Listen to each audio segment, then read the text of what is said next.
أنا وأنا نوحر والوصول والضروري لكن هم بعد نعي دونتا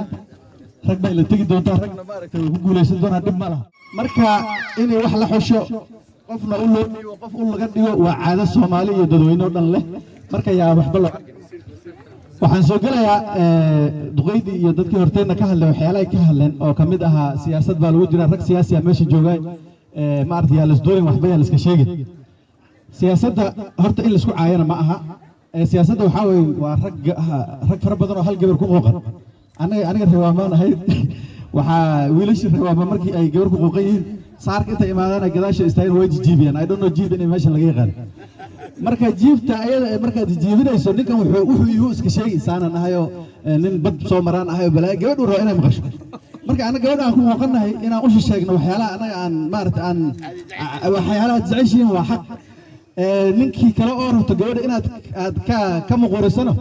xogaa yar ceebtiis inaad sheegto weeyna waa qasab marka yaa loo arkin waxaan inay xumaan tahay marka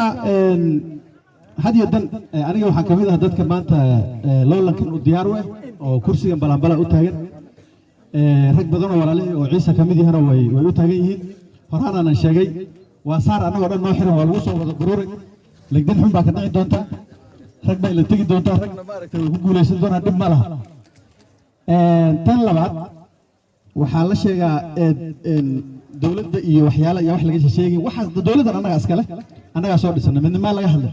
midnimada ayada ee dadkii soo dhisan kamid bilow midnimada waa inay nin walba u shaqaysaa midnimada adiga kuu shaqayso anna waa inay ii shaqaysaa haddii adiga kale ay kuu shaqayn anay ii shaqayn midnimo ma hadlay ingiriiska ka soo duula maxay keenay midnimo cawda midnimada ayada hadday noo wada shaqaynayso number 1 baan ka nahay waanan ku dadaalaynaa sidii baanan u wadaynaa laakiin waa inay nin walba u shaqayso oo kamid ah Muuse inay u shaqayso Aadangari waa inay u shaqayso sidii bari hore Aadangari ay u shaqayso wasiir baa la siiyay Ramos ay u shaqayso wasiir baa la siiyay saasay nin walba u shaqaynayso laakiin cid banaan la dhigay ma jirin Soomaa marka hadda maanta waxa idinku bishaaraynaa cid caawada todobada dab oo kursi u taagnayn ma laha labada cid oo caawada oo waligeed kursi u soo goglan waa maxad Aadangari maanta way taagan soo sax ma marka cid maanta la dhahayo ma taagno mise waa la reebo mise geed baa lagu reebo ma jiri karo because nin walba uu taagan marka taasna waxaan filaa inay maandalayo tahay oo horumar ay tahay because qof aad dhahayso maanta ma taagdid ma jirto nin walba hadduu taagan yahay macnaheedu waxay tahay nin walba inuu chancekiisa arkayo soo ma marka waan idin imaan doonaa dadweynaha waan waraysan doonaa ma aragtay wixii ay rabaan waan ka hadli doonaa tan kale waxaan maqlay in maaragtay dhibaato badan oo cawda uu ku haysto oo hadda xoolaha xiran nin baa soo sii daayay haddii governor ama MP uu xoolo cawda meel ku xareysan uu soo sii daaynayn shaqadan u dooranay maxay tahay ma qof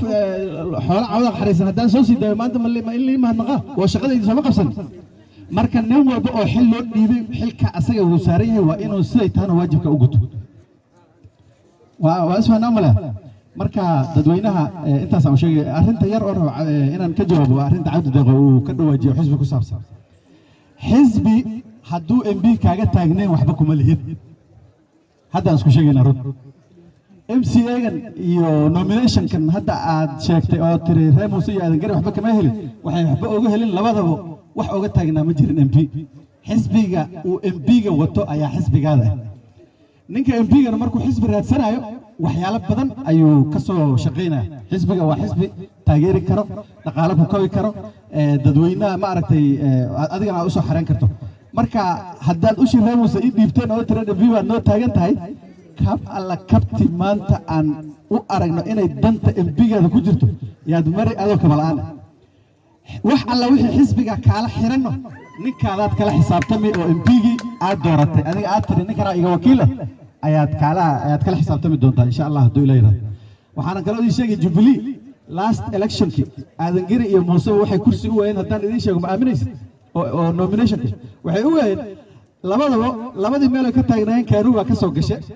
labadii MCA oo Jubilee ku taagnaayeen dadkooda soo rideen marka nomination inta ka sugaysid ma lahan marka horta arrinta iyadana ogaada labadii meel oo labada kursi laga keen lahaa labadii MCA kii Saaqa iyo kii Jarjara oo Kaanuga ka soo gashay Kaanuga waana qaadatay labadii kursi oo soo baxdana ninkii MP-ga dadku raba siistay laakiin hadday Jubilee soo gali lahaayeen labadaba MCA-shooda helay marka xisbiga laguma eedo xisbiga dadka waxaa la eedaa qofka kugu jiro marka haddii xisbi siisi kuwa siisi hataa mid la dhahay oo la sheegay haddaan galo oo aan tolkayga u keeno waxaan filayaa xisbiga asaga wax alla wixii ku maqan qalin iyo qodob inaan oga soo qaaday oo qof kale su'aal la shaala weydiinayn hadduu la yiraahdo ugu dambeyntii waxaan rabaa inaan meeshan cawdaaq nagu jooga muuse inaan la hadlo reer muuse annaga maanta waan taagannahay gabanan u taagannahay MPna u taagannahay waa doorasho annaga aan dooranay inaan labada u istaagno qof aan ma aragtay oga apology oga bixinaynana malaha because cawdaaq oo dhan baa gabana hal cid oo aan ognahay 10 kursi u taagan maan ka xunahay may laakiin waxaa jirta tala cawdaaq in la sugayo talada ayada gabana noo taagan geedka cawdaaq haddii gabana noogala soo qaado ninka taagan oo balabala ka taagan yahay Ismaaciil Caraasamo aniga u tanaasuli cawdaaq kursigan asaga cawdaaq ku soo dhisana way maqashaan ama la haddii la waayo waa in kursiga balabala noogala tago taasna wax aan dhul u dhigayno cid aan kala tashanayna malaha hatta haddii nala soo qaadi waayo waan taagnaanaa marka waxaan sheegayaa inaan isa soo diyaariyay campaign-keena uu bilaaban doono from bishii 8 taariikh 2 hadduu ilaahay yiraahdo waxaan bilaabana registration oo IEBC koorihi in la bilaabi doono marka